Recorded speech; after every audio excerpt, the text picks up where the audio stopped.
Good evening, Canada. My name is John Smith, and welcome to your World War II newscast. Today we have an interview with a prisoner of war from the Battle of Hong Kong in store for you. Stay tuned to listen to his story. We are now in one of the Japanese concentration camps with surviving soldier Christopher Luce. Good evening, sir.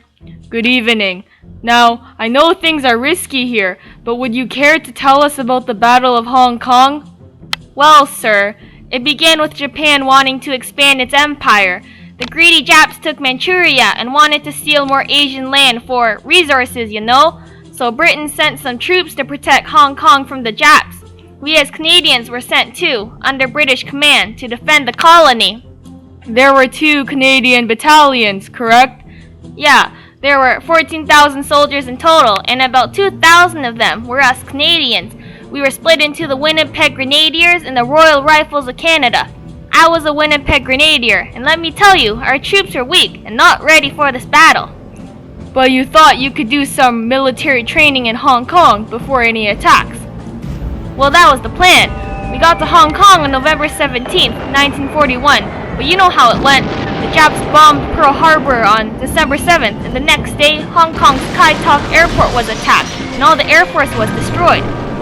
Then the Japs advanced into the mainland so quick, already taking land on the first day. They also launched a night attack and captured the Shingmun Redoubt and...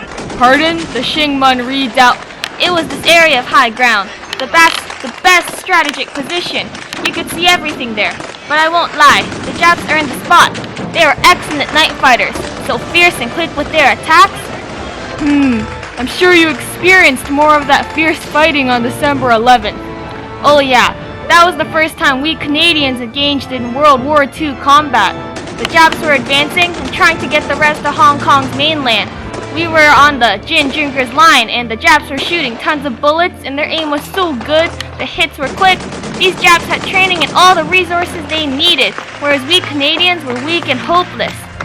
I'm assuming the Japanese crossed the line then. Of course, they crossed the Gin Drinkers line and made more advances in the mainland. Japs were like water. They just kept spreading everywhere, taking land and killing people. They had their reinforcements too. It's like a tsunami of endless Japs in every fight. Oh, and they also bombed our defense line a lot on Hong Kong Island to, try to break us down. Did the Japanese ever ask for surrender? They asked for it on December 13th, but we rejected. We rejected again on the 17th. You rejected despite your bad conditions? Yeah, even though we were hungry, tired, losing numbers, and knew we had no chance winning this battle, we had to keep our pride, We're Canadians, and we weren't going to surrender until we had to. And when did that moment come, that moment of surrender? Well, you would think it was after December 19th, because Japan launched 4 attacks from the water that night at the island, killing our defense and cutting the communication between the Winnipeg Grenadiers and the Royal Rifles, but no. It was Christmas Eve. The Japs overran one of the hospitals, and it was so bad. They assaulted and murdered the nurses. They stabbed their wounded soldiers in their beds. I lost my best friend that night. He was laying down to rest his injured foot when the Japs invaded and killed him with the butt of the rifle in his chest. It was so bloody that night. I mean, hospitals are meant for healing, but to the Japs it was a place for killing, for ending lives. So you surrendered the next day?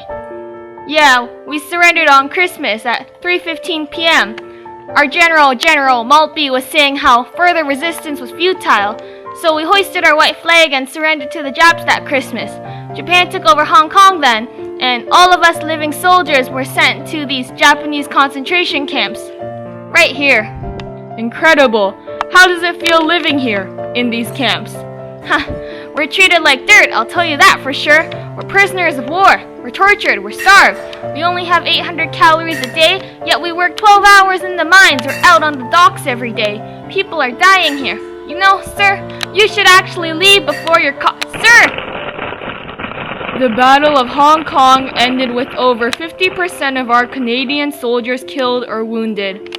Of our 1,975 soldiers sent, 1,050 soldiers faced casualties.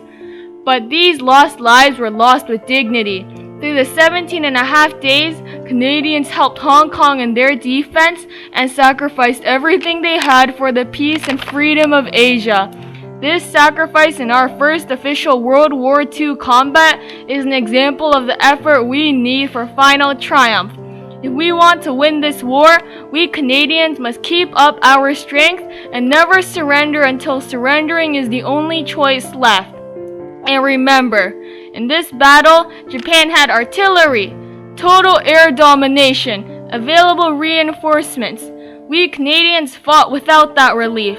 We fought with our hearts, and though we knew this was a battle we could never win, we stayed strong and brave, resisting till the end.